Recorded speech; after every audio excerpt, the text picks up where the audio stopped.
जाऊंगा खाली हाथ मगर ये दर्द साथ ही जाएगा। जाने किस दिन हिंदुस्तान आजाद वतन कहलाएगा।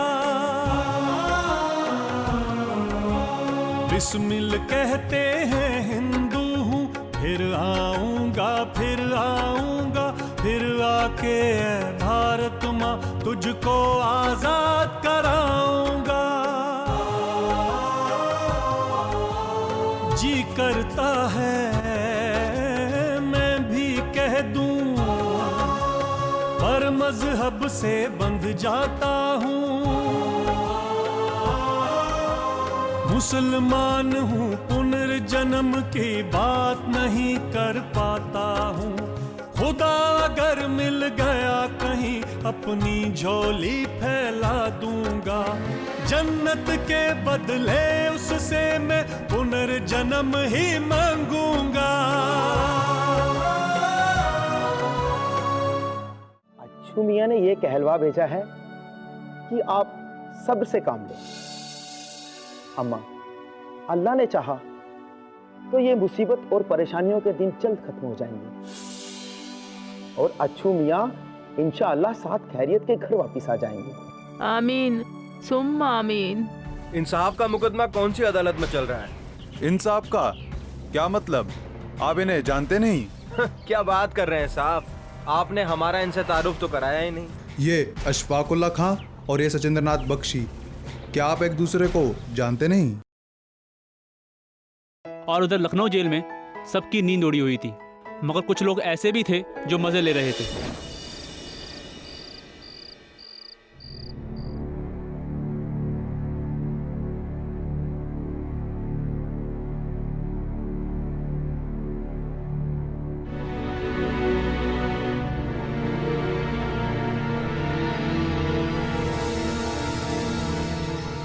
मैं देख रहा हूँ कि ना ही कोई सोने के मूड में है और ना ही किसी की आंखों में नींद है। क्या बात है?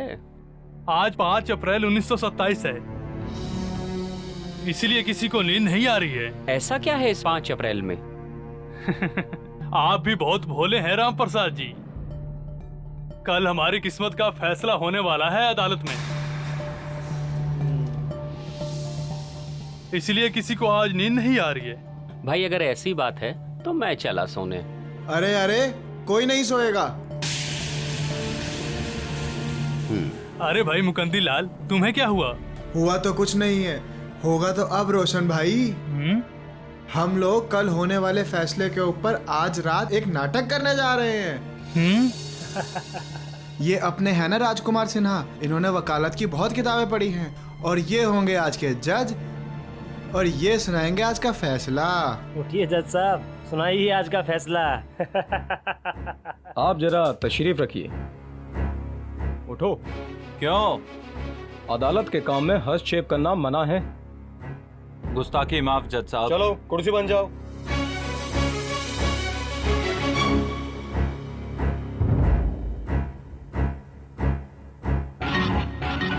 Order order order. मां बदौलत ने पूरे केस को बड़ी संजीदगी से देखा। दोनों तरफ के वकीलों की जिरह को गौर से जांचा परखा, गवाहों के बयानात और मूल जमीन की सफाई को भी पूरी तवज्जो से सुना। यानी दोनों फरीकों को अपनी अपनी बात और सफाई का पूरा मौका देने के बाद। कैसा बात करता है? अरे साला, हमको मौका कब दिया तुमने? Order order order. अदालत के काम में रुकावट डालने का मतलब होगा कंटेम्प्ट ऑफ कोर्ट। तुमको साला जेल में डाल देगा। अबे हम जेल में ही हैं। तुमने नींद का गोली खाया है क्या? Order order order. तुम साला पागल का माविक क्या? इंडियन होकर कोर्ट से मतलब ऑनरेबल कोर्ट से बहस करता है।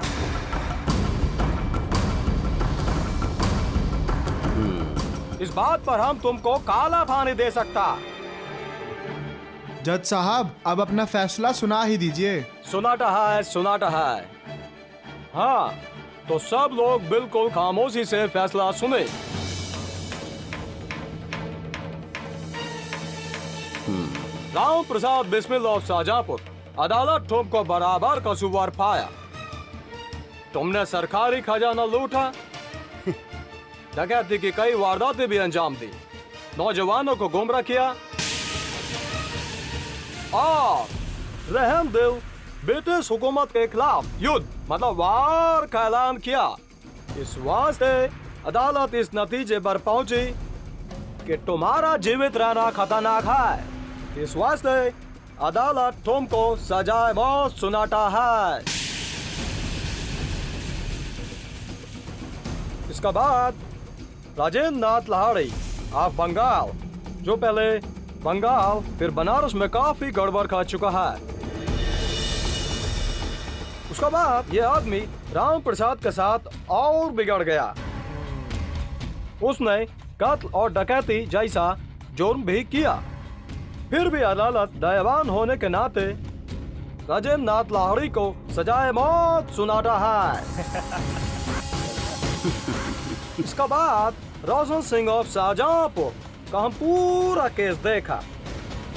चूंकि रोशन सिंह बमरोली वाली डकैती में शामिल नहीं था, इसलिए खतरनाक नहीं हो सकता। उन्हें इस वास्ते इसे हम पूरा 5 साल की कड़ी सजा सुनाती है। ओए जज के बच्चे, तेरी हिम्मत कैसे हुई मुझे सजा सुनाने की? तुझे जज किसने बनाया? औरों को फांसी की सजा और मुझे 5 साल? तुझे मालूम है हर मामले में आगे रहा हूं मैं।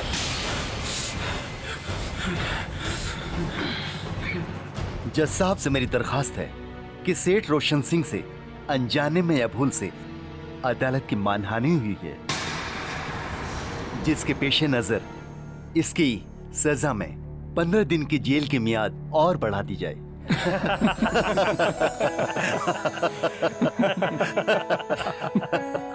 अरे भाई रोशन सिंह, ये क्या हरकत है?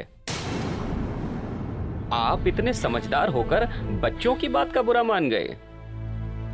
चलिए काम करिए, अपना दिल न तोड़िए, मेरे हिस्से की सजा ले लीजिए। मुझे किसी दूसरे के हिस्से की सजा नहीं चाहिए, मुझे अपने हिस्से की फांसी चाहिए। मैं कोई चोर डाकू नहीं हूं, मैं एक क्रांतिकारी हूं, एक देशभक्त हूं। जहां सब मजाक हो रहा है। वंदे मातरम, वंदे मातरम, वंदे मातरम, वंदे मातरम। इसे कहते हैं जाबाजी, जो अपने आप को देश पर कुर्बान करने के लिए आगे आते हैं। हाँ, और वो सुबह भी आ गई। चलो शासन, खड़े चलो, आगे आगे हो जाओ, चलो।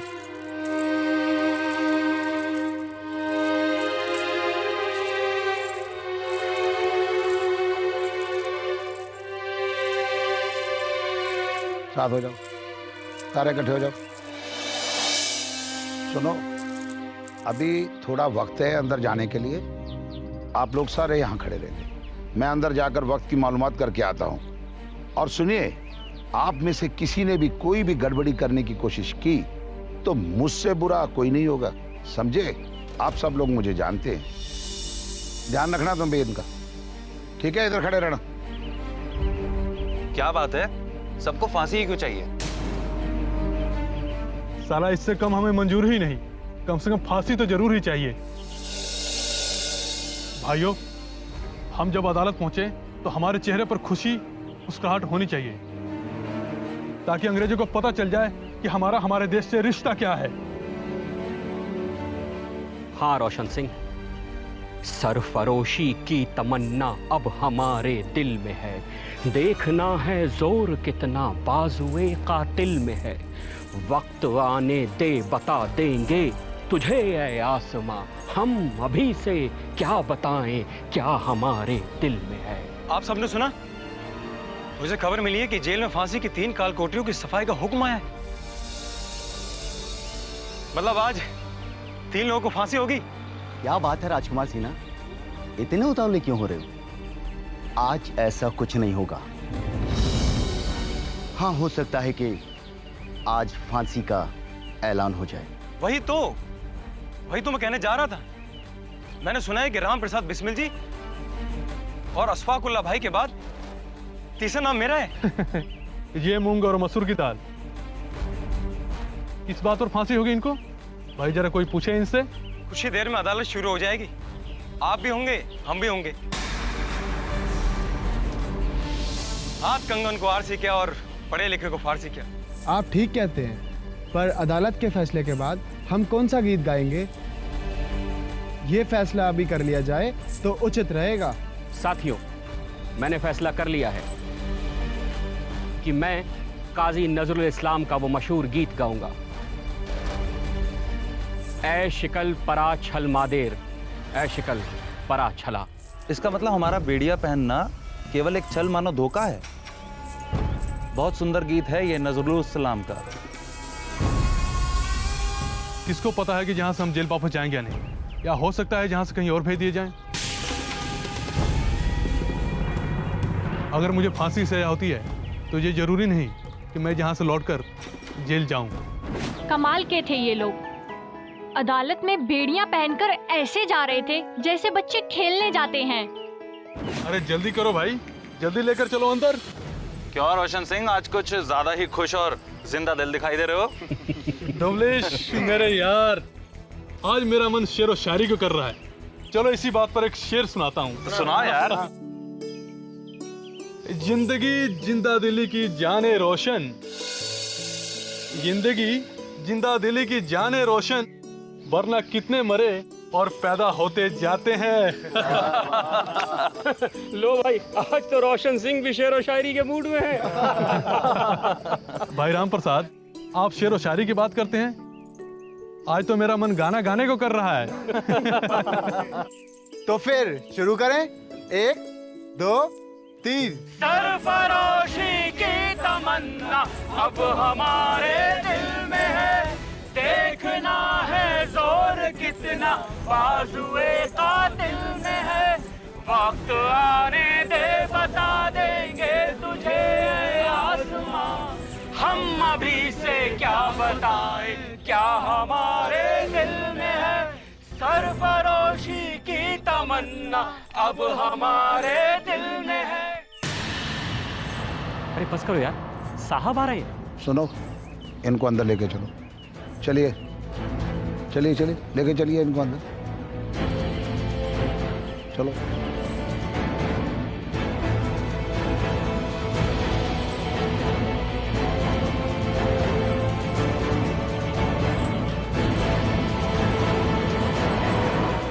हाँ, जब रामप्रसाद बिस्मिल अपने साथियों के साथ 6 अप्रैल 1927 को सेशन कोर्ट, जो कि लखनऊ के रिंग थिएटर में चलाया जा रहा था, तो उसके बाद क्या हुआ? तारीख ये फैसला सुनने में इंकलाबियों के रिश्तेदार भी थे, सरकारी वकील भी थे और इंकलाबियों के वकील भी थे। जज के अदालत में आते ही सन्नाटा छा गया। और वो दोनों मुखबिर यानी अप्रूवर्स उस दिन अदालत में मौजूद थे? हाँ, वो दोनों भी मौजूद थे। वो लोग अलग बेंच में बैठे हुए थे, यानी बनारसी लाल और इंदु भूषण मित्र। जज की कुर्सी पर बैठते ही सन्नाटा छा गया। जज ने कम लफ्जों में सरकार के खिलाफ साजिश की बात कही और ये भी कहा कि साजिश में जो जो लोग शामिल थे उनके ऊपर जुर्म साबित हो चुका है। पूरा का पूरा फैसला तकरीबन 115 पेजों का था। जज ने 1-2 पेज पढ़े और सीधा जजमेंट सुना दी। जज ने अल्फाबेटिकली ऑर्डर में पहले सबके नाम पढ़े और बाद में उनकी सजाएं पढ़कर सुनाई। मैं लिख कर लाया हूं, सुनो। भूपेंद्र नाथ सान्याल 5 साल की कैद, राम प्रसाद बिस्मिल, राजेंद्र नाथ लाहड़ी और ठाकुर रोशन सिंह को फांसी, सचिंदर नाथ सान्याल को ताहयात काला पानी, मनमत नाथ गुप्त को 14 साल की बामुशक्कत, योगेश चंद चटर्जी, गोविंद चरणकार, मुकंदी लाल, राम कृष्ण खत्री और राजकुमार सिन्हा को 10-10 साल, सुरेश चंद्र भट्टाचार्य और विष्णु शरण दुबलिश को 7-7 साल, राम दुलारे त्रिवेदी, प्रेम कृष्ण खन्ना और रामनाथ पांडे को 5-5 साल की सजा पढ़कर सुनाई गई। और हाँ, जो सरकारी गवाह थे ना, अपने बनारसी लाल, उनको 5 साल की कैद सुनाई गई। अजीब मामला है यार। काकोरी रेल डकैती में सिर्फ 10 लोग शामिल थे और सजाएं उससे 2 गुने लोगों को मिली। अच्छा, सजाएं सुनकर उन लोगों पर क्या बीती? कुछ भी नहीं, ये तो फक्र से फूले नहीं समा रहे थे। राम प्रसाद बिस्मिल ने खामोशी और सुकून से अपना फैसला ऐसे सुना जैसे कि वो जानते थे कि उनको फांसी की सजा सुनाई जानी है। और बाकी लोग वो भी खामोश रहे। ठाकुर रोशन सिंह की अंग्रेजी जरा कमजोर थी। अपना नाम सुनने पर उन्हें ये तो पता चल गया था कि उनका फैसला सुनाया जा रहा है। फैसला सुनने के बाद उन्होंने अपने बगल में खड़े दुबलिश से पूछा, भाई 5 इयर्स के अलावा जज ने जो कुछ भी कहा उसका क्या मतलब है? दुबलिश ने यहाँ भी रोशन सिंह से मजाक करने की कोशिश की होगी। हाँ, दुबलिश ने रोशन सिंह की कमर में हाथ डाला और धीरे से मुस्कुराते हुए कहा, आपको भी पंडित जी और लाहड़ी के साथ फांसी की सजा सुनाई गई है। इस पर रोशन सिंह खुशी के मारे उछल पड़े और कहने लगे, हमने तो जिंदगी का आनंद खूब उठा लिया, अगर मौत आ भी जाए तो कोई गम नहीं। और पलटकर राम प्रसाद बिस्मिल से कहा, क्यों पंडित जी, अकेले अकेले जाना चाहते थे? ये ठाकुर आपका पीछा छोड़ने वाला नहीं। अच्छा, फिर उस पर बिस्मिल क्या बोले? इससे राम प्रसाद बिस्मिल की आंखें भर आईं। उन्होंने आगे बढ़कर ठाकुर रोशन सिंह को गले लगा लिया और ये कहा कि आप जैसा बड़ा भाई ईश्वर हर किसी को दे। आप कुर्बानी में हम सब से आगे हैं। की तमन्ना अब हमारे दिल में है, देखना है जोर कितना बाजुए का दिल में है। आने दे बता देंगे तुझे आसमां, हम अभी से क्या बताएं क्या हमारे दिल में है। बनवारी, बाहर जाके देखो वो जो जेल ले जाने वाली लारी है वो बाहर खड़ी है कि नहीं खड़ी है। और हाँ सुनो, वहां जाकर ये देखना कि बाहर जो कोई पब्लिक के तो नहीं खड़ी है। हाँ, चलो दौड़ के जाओ। दोस्तों, मुझे ये नहीं पता कि हम तीनों को कहाँ रखा जाएगा। अरे मुझे तो ये तक नहीं पता कि हम सब बाद में मिल पाएंगे या नहीं। लेकिन इस वक्त मुझे अशफाक उल्लाह का एक शेर याद आ रहा है। दरो दीवार पे हसरत से नजर करते हैं, खुश रहो अहले वतन कि हम तो सफर करते हैं।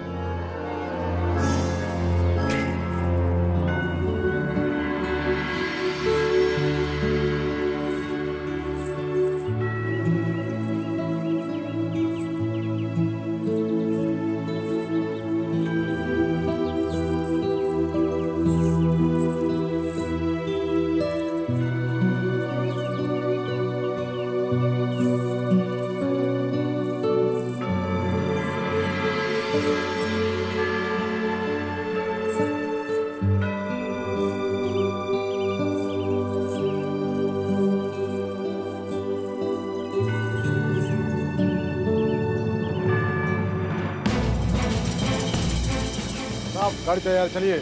आगे गाड़ी, चलो भाई। जिंदाबाद जिंदाबाद जिंदाबाद जिंदाबाद जिंदाबाद जिंदाबाद जिंदाबाद जिंदाबाद।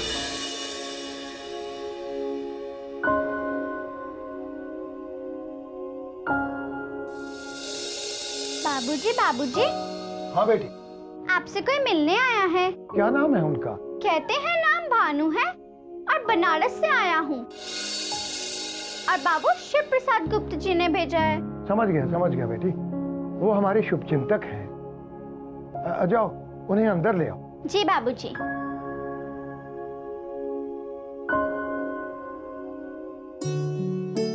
विद्यार्थी जी नमस्कार। आइए आइए आइए आइए, बैठिए भानु जी।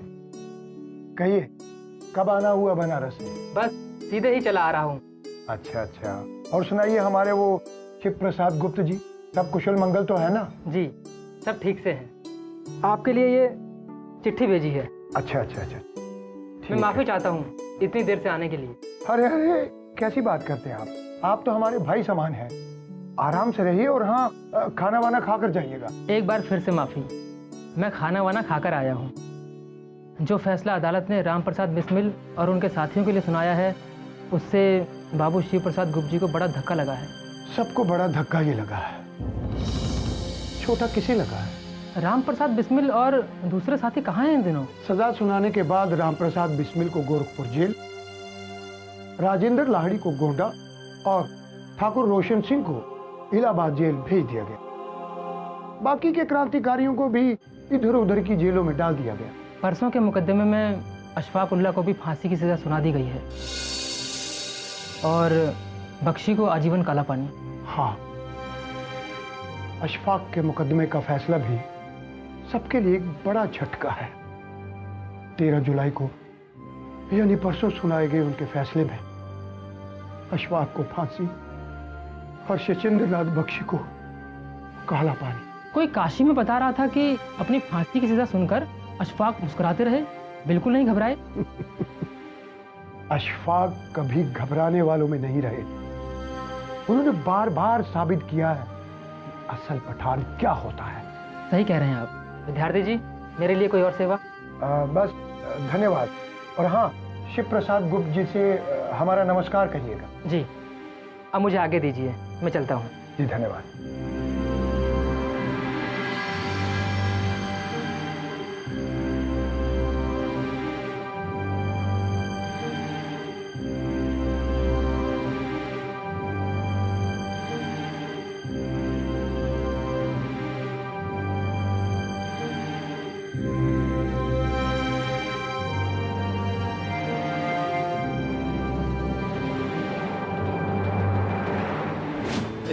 इतना मज़ा, इतना एंजॉयमेंट कभी नहीं किया। आओ यहाँ बैठो। को तो फुर्सत ही नहीं होती हमसे बात करने की। अरे यार, ऐसा क्यों बोल रहा है? और क्या यार, बिल्कुल सही यार। टाइम ही नहीं है तेरे पास बात करने के लिए। खूब टाइम रहता है। अच्छा स्वाति, ये बता और क्या चल रहा है? बढ़िया यार। अच्छा वो सब छोड़ यार, ये बता कि फिर क्या हुआ? अशफाक की फांसी की सजा 13 जुलाई 1927 को तय कर दी गई। फिर क्या हुआ? उसके बाद हुआ ये कि 16 सितंबर 1927 की तारीख उन चारों को फांसी पर लटकाने के लिए तय की गई। पूरे इलाके में, जो अब उत्तर प्रदेश कहलाता है, कोहराम मच गया। अखबारों में खतूत छपने लगे, लोगों में गम और गुस्सा साफ दिखाई देने लगा। असेंबली के आइंदा इजलास में ठाकुर मंजीत सिंह एमएलए ने मेंबरों से दरख्वास्त लगाई कि मेंबरान उन इनकलाबियों की फांसी की सज़ा को सजाए काला पानी में तब्दील कर दें। उन दिनों असेंबली का इजलास चल रहा था, इसलिए मेंबरान को खत लिखकर सिफारिश की गई कि उनकी फांसी की सज़ा को टाल दिया जाए। इसी तरह के खतूत गवर्नर के पास भी भेजे गए। क्योंकि गवर्नर की टर्म पूरी होने वाली थी, इसलिए सारे मेंबरान को ये उम्मीद थी कि गवर्नर उनकी इस अपील को सुन लेंगे। तो क्या गवर्नर ने फांसी की सजा कम की या वो भी उतना ही जालिम निकला जितने और अंग्रेज थे? गवर्नर ने इस अपील को बड़ी ही बेरहमी से नामंजूर कर दिया। लेकिन हाँ, इस लिखा पढ़ी में ये जरूर हुआ कि फांसी की तारीख 16 सितंबर 1927 से बढ़कर 11 अक्टूबर 1927 हो गई। उसके बाद तो कुछ बचा ही नहीं था। मेरा मतलब है, ऐसा कोई रास्ता बचा था जिससे उन्हें बचाया जा सकता था?